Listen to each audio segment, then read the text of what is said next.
बिहार में पहले चरण का चुनाव प्रचार थम चुका है। 28 अक्टूबर को होने वाले मतदान के लिए तमाम दलों ने अपनी पूरी ताकत झोंक दी थी। मुख्यमंत्री नीतीश कुमार ने भी कई सभाओं को संबोधित किया, लेकिन पिछले चुनाव की तुलना में अगर इस बार की बात करें तो नीतीश अपनी सभाओं में काफी नाराज नजर आए। रैलियों में जिस तरह नीतीश के खिलाफ नारेबाजी हुई, उसने बीजेपी की नींद उड़ा कर रख दी है। शायद यही वजह है कि बीजेपी अब सतर्क हो गई है।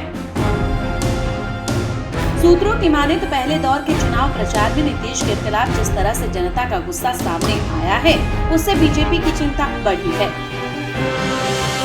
पहले की तरह नीतीश का जादू अब नहीं दिख रहा। हालांकि रैलियों में नीतीश के विरोध के पीछे विरोधी दलों का हाथ हो सकता है, लेकिन माहौल को देखते हुए बीजेपी खासा सतर्क हो गई है।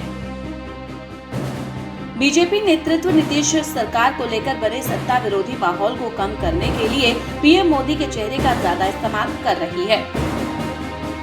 चुनावी पोस्टर से लेकर रैलियों में मोदी और केंद्र सरकार की उपलब्धियों और योजनाओं पर ज्यादा जोर दिया जा रहा है। पार्टी के एक प्रमुख नेता का कहना है कि चुनाव में किसी भी चीज को नजरअंदाज नहीं किया जा सकता। इसीलिए पिछले विधानसभा चुनाव और इस विधानसभा चुनाव के बीच जिस तरह के सियासी समीकरण बदले हैं, उसे देखते हुए भी पार्टी अतिरिक्त सतर्कता बरत रही है। बीजेपी के नेता गठबंधन के लिए प्रचार कर रहे हैं और गठबंधन के लिए वोट भी मांग रहे हैं, मगर वो अपने शीर्ष नेता नरेंद्र मोदी को केंद्र में रखे हुए हैं। इसकी वजह राज्य सरकार को लेकर एंटी इनकम्बेंसी को कम करना है।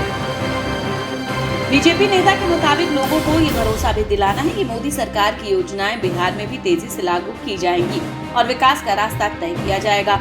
गठबंधन के लिए भी ये मुफीद है, क्योंकि मोदी गठबंधन के सबसे बड़े नेता हैं और उसका फायदा बीजेपी के साथ जेडीयू और अन्य दो छोटे सहयोगी दलों हम और वीआईपी को भी मिलेगा।